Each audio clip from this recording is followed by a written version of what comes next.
Study आई पर आप सभी का स्वागत है। और आज आपके लिए एक इम्पॉर्टेंट न्यूज़ है कि अब से यहाँ पर हमारे चैनल पर डिस्कशन होगा द हिंदू न्यूज़पेपर का कंप्लीट। इसमें हम पहली बात जो डिस्कस करेंगे वो होगी कंप्लीट, इसमें जितनी भी इम्पॉर्टेंट न्यूज़ होंगी पूरे न्यूज़पेपर में, जो भी इम्पॉर्टेंट न्यूज़ हैं उनके बारे में हम डिस्कशन करेंगे। दूसरी बात, जो भी एडिटोरियल सेक्शन है उसको भी डिटेल में हम डिस्कस करेंगे।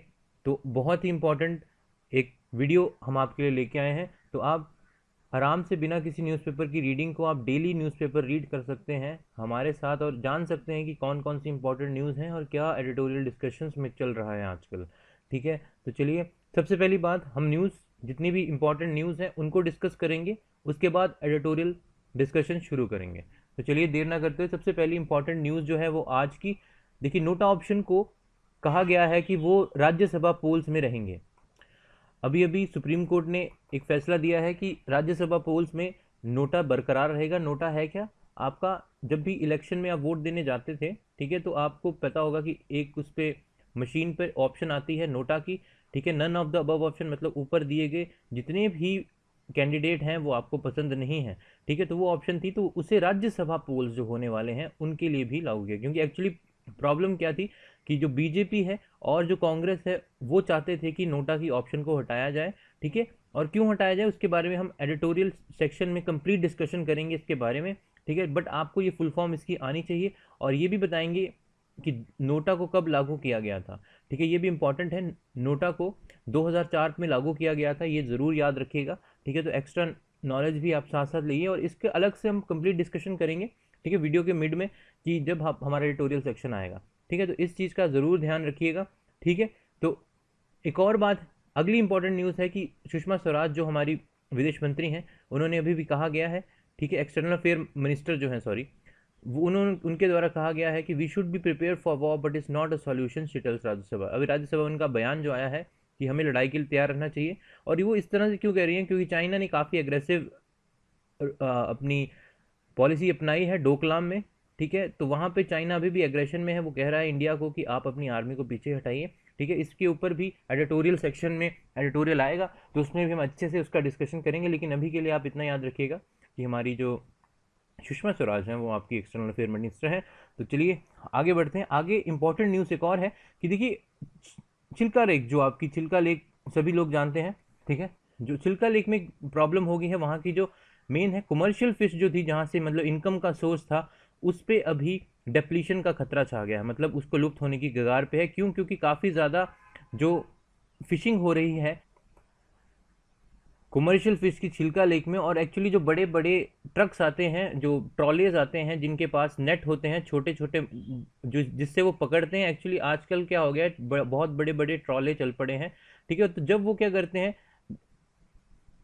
पानी में अपना जाला फेंकते हैं, तो जाला बहुत ही पतला होता है, फाइन होता है, मतलब उसमें किसी भी चीज़ के पास होने की गुंजाइश नहीं होती। तो इवन की जो बच्चे होते हैं, छोटे छोटे अंडे होते हैं फिश के, वो भी उसके साथ हो रहे हैं, जिसके करके नेक्स्ट जनरेशन फिश की आ ही नहीं पा रही है। तो इस करके काफ़ी ज़्यादा दिक्कत हो रही है, काफ़ी कम हो गया है साइन, तो इसमें वो डिस्कस किया गया था। ठीक है, तो इंपॉर्टेंट न्यूज़ है। ठीक है, तो आपके लिए सवाल है कि चिल्का लेक भारत में कहाँ पर है। ठीक है, आपने इसका कमेंट बॉक्स में आंसर देना है। ठीक है, तो चलिए आगे बढ़ते हैं। आगे की इंपॉर्टेंट न्यूज़ क्या थी, देखिए आगे की इंपॉर्टेंट एक इंटरनेशनल न्यूज़ है कि वेनेजुएला क्राइसिस, वेनेजुएला में crisis, expose division in the labour party. देखिए वेनेजुएला में अभी क्राइसिस आ चुका है। देखिए वेनेजुएला आपकी जो कंट्री है, ठीक है, सबसे इंपॉर्टेंट बात आपको पता होना चाहिए वो कंट्री कहाँ पर है। तो इसलिए मैं आपको एक मैप दिखाना चाहूँगा। तो आप स्क्रीन पर यहाँ पर देख सकते हैं कि वेनेजुएला यहाँ पर है। ठीक है, और ये एक्चुअली यहाँ पर ब्राज़ील के साथ टच होता है। ठीक है, आपका कोलंबिया। ओके, तो यहाँ पर अभी क्या हुआ है, ये आपकी अफ्रीकन कंट्रीज़ का है। तो लेकिन इसके बारे में इंपॉर्टेंट न्यूज़ है और एडिटोरियल में भी हम आगे आएगा तो हम ज़रूर डिस्कस करेंगे। ठीक है, कि वेनेजुएला में एक्चुअली प्रॉब्लम क्या हुई है, वेनेजुएला की जो इकोनॉमी है, जो मेन बात है उसमें प्रॉब्लम हुई है। क्या प्रॉब्लम हुई है वो अभी हम डिस्कस करेंगे। तो एक्चुअली हुआ क्या है कि जो वेनेजुएला की इकनॉमी है उसमें दिक्कत ये आई है कि वो जितनी भी इकनॉमी है वो पूरी की पूरी ऑयल एंड रिसोर्सेज पे डिपेंड करती है, जितना भी है पेट्रोलियम रिसोर्सेज पे वो डिपेंड करती है, क्योंकि वहाँ पर बहुत ज़्यादा पेट्रोल होता है। और इम्पॉर्टेंट बात है कि यहाँ पर इनके जो प्रेसिडेंट हैं, ठीक है, इनके जो प्रेसिडेंट हैं आप देख सकते हैं निकोलस मदुरो, ये इस नाम को ज़रूर याद रखिएगा, आपसे एग्जाम्स में भी पूछा जा सकता है। निकोलस मदुरो वो अभी प्रेसिडेंट हैं और काफ़ी ज़्यादा उनकी जो करेंसी है, और करेंसी भी याद रखिएगा, इनकी करेंसी है बोलेवर। ठीक है, वो करेंसी काफ़ी ज़्यादा डाउन हो गई है क्योंकि उनकी पेट्रोलियम इतना ज़्यादा हाई रेट्स पे नहीं है, काफ़ी लो रेट पे बिक रहा है, जिसकी वजह से बोलीवर करेंसी भी काफ़ी डाउन जा चुकी है और काफ़ी ज़्यादा अनरेस्ट है पूरी कंट्री में, जिस करके जो प्रेसिडेंट है उनको हटाने की मांग उठाई गई है। तो तभी एक इलेक्शन करवाई गई जिसमें ये थोड़ा सा शक मनाया जा रहा है कि प्रेसिडेंट ने अपनी मतलब पावर का इस्तेमाल करते हुए उसमें थोड़ा सा हेर फेर किया है। तो इसके ऊपर डिस्प्यूट चल रहा है, ठीक है, तो वो क्या है वो हम अच्छे से आगे डिस्कस करेंगे, लेकिन अभी आप ये जरूर दिमाग में रख के चलिए कि वेनेजुएला में कुछ क्राइसिस चल रही है, ठीक है, वो पेट्रोलियम करके है, उनकी करेंसी काफ़ी डाउन जा चुकी है और वेनेजुएला की राजधानी है कैराकास, ठीक है, ये भी याद रखिएगा, एक्स्ट्रा नॉलेज साथ साथ में आप ज़रूर रखिएगा, ठीक है। तो ये थी आज की काफ़ी ज़्यादा इंपॉर्टेंट न्यूज़ थी जो हमें लगा है कि आपको पता होनी चाहिए, ठीक है, न्यूज़पेपर में बाकी काफ़ी कुछ था लेकिन वो इतना इंपॉर्टेंट नहीं बनता है, कुछ मतलब जिनसे सवाल बन सकता है आपके आगे एग्जाम्स में भी, हम उसी को लेके आप इसमें डिस्कशन करेंगे। तो आगे बढ़ते हैं, एडिटोरियल सेक्शन की बात करते हैं। तो देखिए एडिटोरियल सेक्शन में सबसे पहली जो चीज़ हम आज डिस्कशन में डिस्कस करेंगे वो है नोटा के ऊपर एक इम्पॉर्टेंट आर्टिकल आया हुआ है आपका एडिटोरियल सेक्शन में, तो वो है नोटा, उसकी हेडिंग है द नोटा प्रिंसिपल। देखिए इसमें क्या है कि एक्चुअली क्या गया है सुप्रीम कोर्ट के द्वारा, जो मैंने न्यूज़ में भी डिस्कस किया था कि सुप्रीम कोर्ट ने कहा है कि नोटा को राज्यसभा इलेक्शन में लागू किया जाएगा। तो जो कांग्रेस और बीजेपी थी उनके उन्होंने वो इस डिसीजन के खिलाफ थे और वो चाहते थे कि नोटा ऑप्शन को नहीं लिया रखा जाए। क्यों नहीं रखा जाए, एक्चुअली बात क्या थी कि देखिए नोटा एक ऐसी ऑप्शन है जिससे ये आप अपने अगर आप चाहते हैं, अगर आप कोई भी एमएलए हैं, देखिए बात हो रही है राज्यसभा इलेक्शन की, ठीक है, ये नॉर्मल इलेक्शन की बात नहीं हो रहा, राज्यसभा इलेक्शन की जो मेंबर चुन के गए हैं वो ही आगे इलेक्ट करेंगे, ठीक है। तो उनके लिए नोटा जो none of the above option है, जब वोटिंग होगी तो उसमें से अगर कोई भी नोटा को चूज करेगा तो मतलब एक तरह से एक तो वो वोट खराब होगा जो बीजेपी और कांग्रेस का नजरिया था, और दूसरी बात कि अगर उनका वोट खराब होगा तो हो सकता है कि जो जिस कैंडिडेट को वो जितवाना चाहती है पार्टी वो ना जीते, ठीक है। तो वो चाहते थे कि नोटा को ना हटाया जाए और ताकि जो उनका मेंबर होगा जो भी वोट कर रहा है, ठीक है, उसके ऊपर एक प्रेशर रहे कि उसे एक तो चूज करना ही पड़ेगा, आइदर ए ऑप्शन से बी ऑप्शन में से किसी को ना किसी को तो वोट डलेगा ही। लेकिन सुप्रीम कोर्ट ने ये साफ कर दिया है कि नोटा का इस्तेमाल होगा और वो जो आपके मेंबर्स हैं वो फ्री हैं, वो किसी को चूज करना चाहें ना चुनना चाहें। और देखिए सुप्रीम कोर्ट का इसमें नजरिया क्या है वो भी इंपॉर्टेंट है, ठीक है।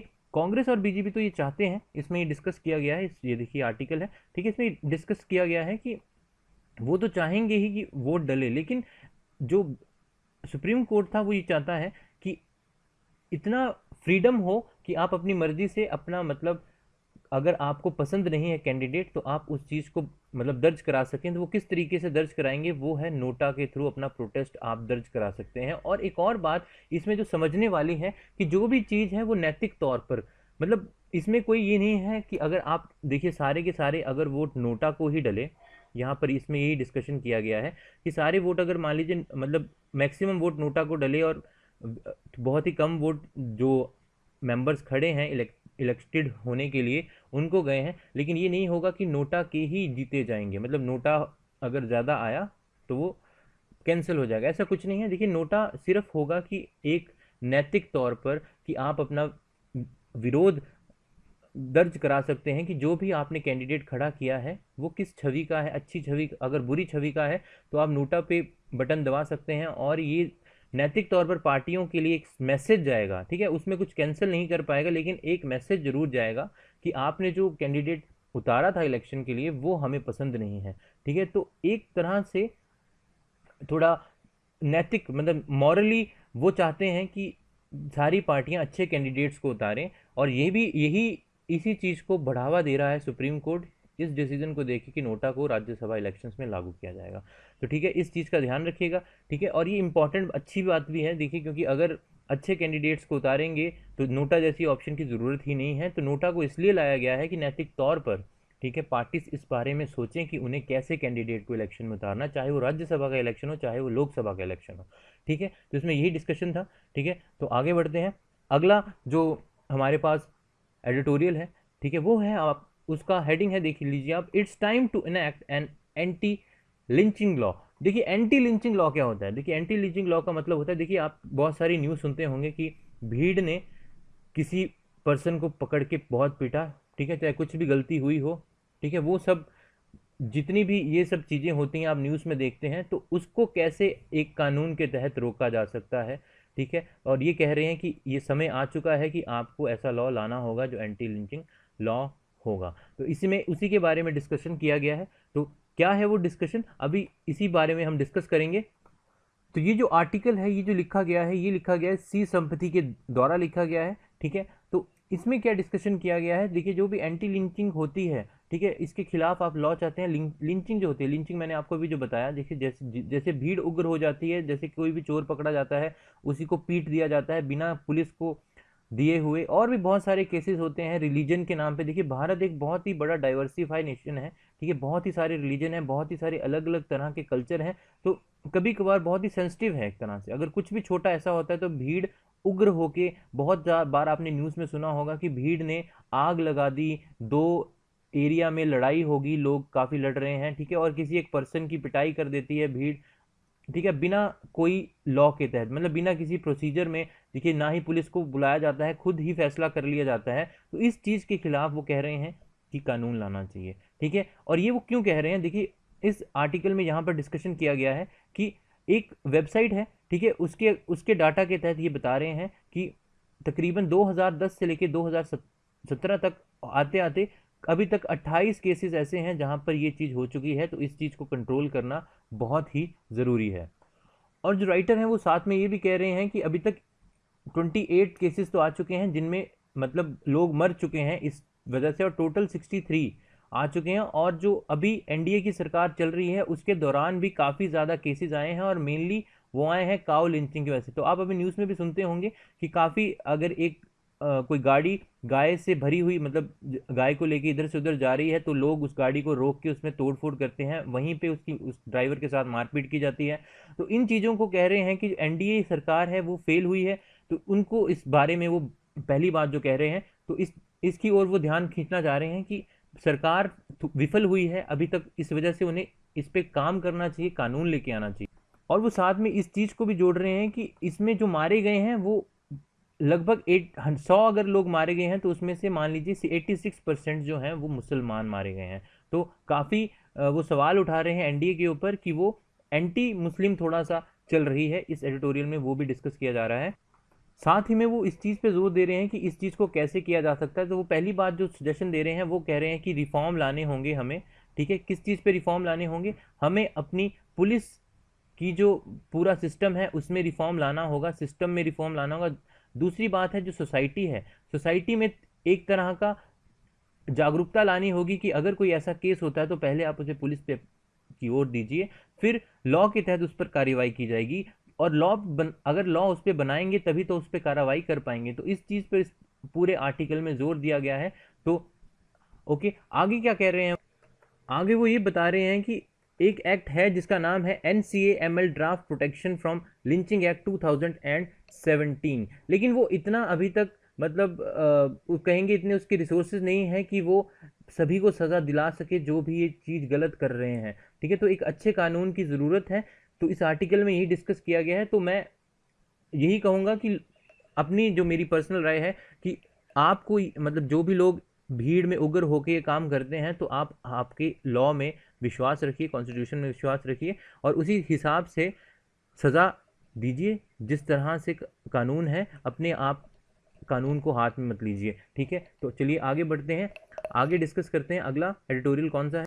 तो देखिए अगला आर्टिकल जो आता है वो अगला आर्टिकल है इंपॉर्टेंट आर्टिकल। देखिए इसमें कहा गया है is India a good neighbour, और देखिए इस पे आपके ऊपर ऐसे राइटिंग में भी आप इससे इंपॉर्टेंट पॉइंट यूज सकते हैं। देखिए पहला इसमें क्या होता है, आपका एक लेफ्ट व्यू है। देखिए हर का अपना एक नज़रिया है, एक लेफ्ट नज़रिया है, एक राइट नज़रिया है, और एक सेंटर का नज़रिया है। देखिए लेफ्ट वाला कौन होता है, लेफ्ट वाला वो होता है मतलब जो जो स्टेटमेंट दी गई है उसके खिलाफ बोलेगा। ठीक है, कि क्या वो अच्छा नेबर है, तो वो हमेशा अपने विचारों को इस तरह से रखेगा, प्रकट करेगा कि भारत एक अच्छा नेबर नहीं बनता दिख रहा। और राइट वाले इसके बिल्कुल सपोर्ट करेंगे कि हाँ भारत एक अच्छा नेबर बन रहा है, और सेंटर वाला दोनों पॉइंट्स को इस तरह से बोलेगा कि वो सही लगेगा। ठीक है, तो पहली बात करते हैं लेफ्ट में क्या कहा जाए। देखिए लेफ्ट में इस पूरे आर्टिकल में क्या डिस्कस किया गया है, ये डिस्कस किया गया है कि भारत पहले, अगर उसकी पुराने समय में देखा जाए, ठीक है, 2017 से पहले पहले, जब एनडीए की सरकार से पहले पहले इसमें कहा गया है कि जो भारत है वो पहले पीस था, पीस लविंग था। ठीक है, लेकिन अब जो भारत अपना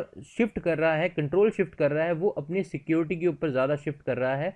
वो अब ज़्यादा एग्रेसिव हो गया। जैसे कि आपको पता है कि भारत ने पीओके, पाकिस्तान ऑक्युपाइड कश्मीर में जाके स्ट्राइक की थी, सर्जिकल स्ट्राइक की थी, तो काफ़ी एग्रेसिव नेचर हो गया है और बहुत ही ज़्यादा टेररिज्म के खिलाफ बोल रहा है और काफ़ी ज़्यादा एग्रेसिव रुख भी अपना रहा है। ठीक है, चाहे वो पाकिस्तान के साथ हो, चाहे वो चाइना के साथ हो। तो आप इस रेटोरियल को एक बार अगर खुद भी रीड आउट करेंगे तो आप इजी से समझ जाएंगे, लेकिन मैंने लगभग सब बता दिया है, कुछ ज़्यादा नहीं है इसमें। ठीक है, तो वो बात है कि वो बोल रहे हैं कि भारत थोड़ा सा एग्रेसिव होने की वजह से उसके जो नेबर है उनके साथ उसके रिश्ते बिगड़ सकते हैं। ठीक है, तो चाहे वो चाइना हो, चाहे वो पाकिस्तान हो, जो मेन नेबर हैं भारत के, जिनकी काफ़ी लंबा बॉर्डर टच होता है, इसके बारे में डिस्कस किया गया है पहले वाले लेफ्ट वाले में। सो राइट व्यू में क्या डिस्कस किया गया? राइट व्यू में ये डिस्कस किया गया कि भारत, इस सपोर्ट में कहा गया कि भारत एक अच्छा नेबर है, कि वो उनकी वैलिड पॉइंट्स क्या हैं बताने की, इसमें वो उनके बारे में डिस्कस किया। देखिए, भारत अभी जिस तरह से ग्रो कर रहा है, ठीक है, काफ़ी बड़ी इकनॉमी उभर रहा है आफ्टर चाइना इन एशिया। तो इस कंट्री में, हमारी इंडिया में काफ़ी सारे लोग मतलब अदर कंट्रीज से एजुकेशन लेने आते हैं, चाहे वो आपके बांग्लादेश हो, नेपाल हो, भूटान हो, अफगानिस्तान हो। तो बहुत सारे बच्चे अदर कंट्रीज से भी, इवन नेबर से नहीं, अफ्रीका से भी काफ़ी बच्चे भारत स्टडी करने के लिए आते हैं, ये आप सभी जानते हैं। तो इसके बारे में वो कहा गया है। तो इस तरह से भारत एक अच्छे नेबर की तरह उभर रहा है। दूसरी बात की, जित अगर कोई भी कंट्री में, अगर इसके नेबर में कोई प्रॉब्लम होती है, जैसे कि आपको पता है 1971 में पाकिस्तान ने बांग्लादेश में कितना बड़ा जीनोसाइड किया था, ठीक है, वो सभी जानते हैं। तभी भारत ने उनके ऊपर हमला करके वहाँ पे एक नया राष्ट्र बांग्लादेश बनाया था। ठीक है, तो उसके बारे में कहा गया कि भारत कदम कदम पर सपोर्टिव रहा है अलग अलग कंट्रीज़ के लिए, चाहे वो भूटान हो, चाहे वो नेपाल हो, चाहे वो आपका अफगानिस्तान हो। क्योंकि भूटान में अभी भी देख लीजिए, जितनी भी सिक्योरिटी है वो भारत के अंडर ही है, और ढोकलाम में जो प्रॉब्लम चल रही है वो भी भारत ही देख रहा है, क्योंकि वो भूटान का एरिया, फिर भी भारत वहाँ पे देख रहा है। तो एक तरह से वो भी एक अच्छे नेबर की निशानी है। मतलब ये मेरा पर्सनल, मैंने अपना लाइन रखा, लेकिन इसमें ये वाली बात डिस्कस नहीं है। लेकिन अफगानिस्तान के बारे में ज़रूर डिस्कस किया गया कि अफगानिस्तान में जो भी प्रॉब्लम चल रही है उसमें मतलब भारत उसको कम करने में पूरी अपनी एफर्ट कर रहा है, एफर्ट पुट कर रहा है, क्योंकि भारत ने बहुत सारे डैम प्रोजेक्ट्स और बहुत सारे एमओयू साइन किए हैं अफगानिस्तान के साथ भी। तो काफ़ी सारे अच्छे रिलेशन रहे हैं। और देखिए, चाइना के साथ भी मतलब काफ़ी सारा ट्रेड भारत करता है। ठीक है, बेशक चाहे कितनी भी प्रॉब्लम हो बॉर्डर को लेकर, लेकिन फिर भी काफ़ी सारा ट्रेड करता है। तो एक साइड में चाइना को भी बेनिफिशियल है इंडिया, इनका कहना है, और एक अच्छे नेबर की तरह उभर के आ रहा है भारत। ठीक है, सो आगे बात करते हैं सेंटर व्यू की। देखिए, सेंटर व्यू है, उसमें ये कहा जा रहा है कि भारत को, अगर भारत मिला जुला चला है, देखिए अच्छा नेबर बनकर भी चला है, लेकिन जहाँ पर उसे सतर्क रहने की बात थी, थोड़ा सा सख्त भी हुआ है, उनके कहने का मतलब ये है। ठीक है, तो वो अपनी बात को कैसे रख रहे हैं? देखिए, वो पहली बात कर रहे हैं कि जो चाइना है, देखिए चाइना को भारत ने, बहुत सारी कंट्रीज की भारत का बॉर्डर टच होता है। तो पहली बात है चाइना के साथ। देखिए, चाइना के साथ भारत ने अभी अभी सीपैक ज्वाइन नहीं किया है। देखिए, जो कहने का मतलब है उनका, भारत ने सीपैक, जो one belt one China road चला है, उसको ज्वाइन नहीं किया था। ठीक है, तो वो जो एडिटर है वो ये कह रहा है कि एक एडवांटेज दी है भारत ने चाइना को साउथ एशिया में, अपना पूरे एशिया में, मतलब अराउंड द वर्ल्ड भी कह सकते हैं, एक एडवांटेज दे दी है कि क्योंकि ना ज्वाइन करके अब चाइना के पास ये है कि चाइना बेधड़क कहीं से भी आ जा सकता है, उसमें इंडिया का कोई भी मतलब रोल नहीं रहा गया। एक तरह से ना ज्वाइन करके भारत को ही नुकसान हुआ है, तो एक तरह का नेगेटिव इम्पैक्ट गया था, जिससे थोड़ा नेबरहुड खराब होता है। लेकिन फिर भी भारत ने बहुत अच्छा काम किया है। आगे ये बता रहे हैं कि अदर कंट्रीज के साथ भी, जैसे कि आप बात करें नेपाल के साथ। देखिए, नेपाल के साथ भारत का बॉर्डर टच होता है, लगभग 200 किलोमीटर का लंबा बॉर्डर टच है, और भारत ने ये अलाउ किया है कि फ्री आ जा सकते हैं वहाँ के सिटीजन भारत में, फ्री हैं। और ऐसा कर बहुत ही कम कंट्रीज करती हैं। तो बहुत ही अच्छे नेबर का प्ले रोल कर रहा है भारत नेपाल के साथ। नेपाल के साथ ही नहीं, बल्कि आप देख सकते हैं कि बांग्लादेश के साथ जो भारत का डिस्प्यूट था गंगा रिवर के लिए, वो भी भारत ने सॉर्ट आउट किया है अभी 2016 के एंड में आते 2016 के एंड में आते आते। जो एनडीए सरकार ने अभी अभी जो गंगा वाटर का डिस्प्यूट था वो जो ख़त्म किया बांग्लादेश के साथ। ठीक है, तो एक अच्छे रोल में उभर कर आया। और साथ ही जैसे कि भूटान में, देखिए भूटान में फ्यूल की क्राइसिस है, तो भारत उन्हें सब्सिडाइज्ड फ्यूल दे रहा है। तो हर जगह से अपनी अप्रोच बढ़ा भी रहा है। और आगे वो बात कर रहे हैं कि देखिए, चाइना के साथ थोड़ा बॉर्डर का डिस्प्यूट चल रहा है, लेकिन भारत ने इस तरह से अपना मैकेनिज्म बनाया है, बॉर्डर का मैकेनिज्म आप यहाँ पर देखते हैं, बॉर्डर मैकेनिज्म इस तरह से बनाया है कि कोई ज़्यादा इतनी प्रॉब्लम नहीं हो रही है, लेकिन फिर भी ट्रेड चल रहा है। ठीक है। तो एक तरह से अच्छा, ज़्यादा थोड़ा अपना अच्छा बिहेवियर रखा है, लेकिन कुछ जगह वो सख्त भी हुआ है अपनी सिक्योरिटी को लेकर, जैसे डोकलाम में। ठीक है। तो थोड़ा गर्म थोड़ा नरम दोनों भारत रहा है, उनका कहना इस एडिटोरियल इस वाले पॉइंट में ये था। तो ठीक है, तो काफ़ी इंपॉर्टेंट एडिटोरियल थे आज के। ठीक है, और आगे हम बढ़ते हैं। देखिए, तो कुछ इंपॉर्टेंट अभी थोड़े से टॉपिक हैं जिनको मैं आसानी से यहीं पर ही डिस्कस कर दूंगा।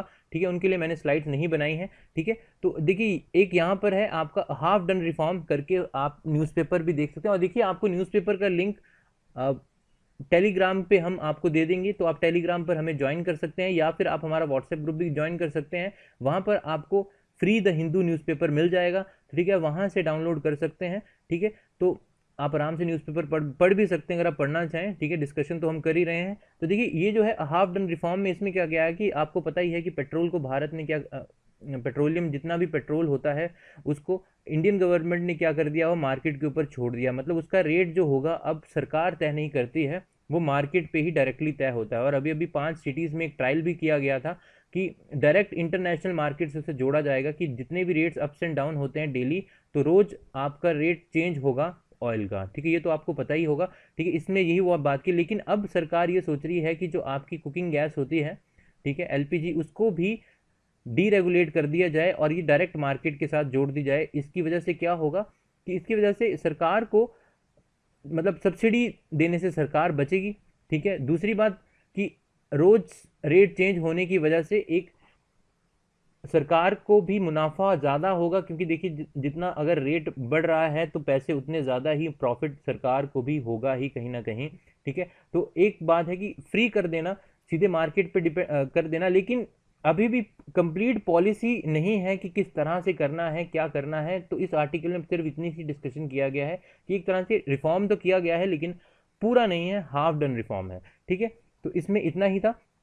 आप इसको एक बार रीड आउट करेंगे तो खुद ब खुद आसानी से भी समझ सकते हैं, लेकिन मैंने आपको बता दिया है कि इस तरह से करना है। ठीक है, और आगे एक यहाँ पर एक आर्टिकल बचता है कि ईरान के साथ, ठीक है, जो ईरान की साथ पॉलिसी है भारत की, उसके ऊपर उन्होंने एक आर्टिकल है।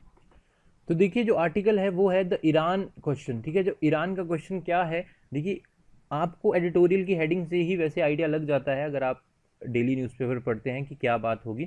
ईरान क्वेश्चन, तो देखिए भारत ने जो अभी रुख अपनाया है डिप्लोमेटिक, ठीक है, यहाँ पर वो आर्टिकल है। ठीक है, तो इसको आपने समझना है तो आप एक इसको आप अच्छे से मैप में समझ सकते हैं। देखिए जो ईरान का क्या सवाल है कि भारत यहाँ पर पहले, अगर ये प्रॉब्लम शुरू कहाँ से हुई है अगर आप इसको देखते हैं, भारत देखिए ईरान पर बहुत सारे प्रतिबंध थे।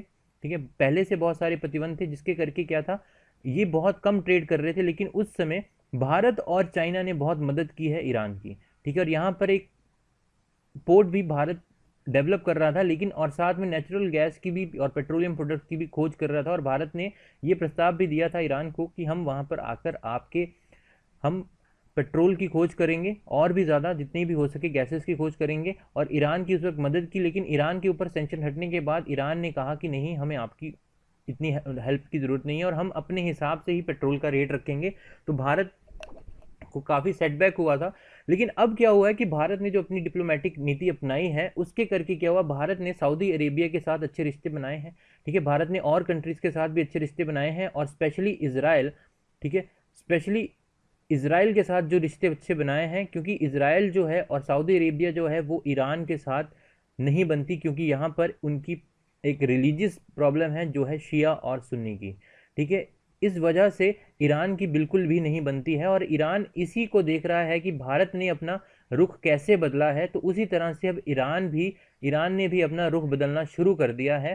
ठीक है, और जितने भी भारतीय ईरान में काम कर रहे हैं उनको अभी थोड़ी प्रॉब्लम्स आना शुरू हुई हैं। तो ये एक तरह का सवाल है भारत के लिए कि आप ईरान को कैसे डील करेंगे।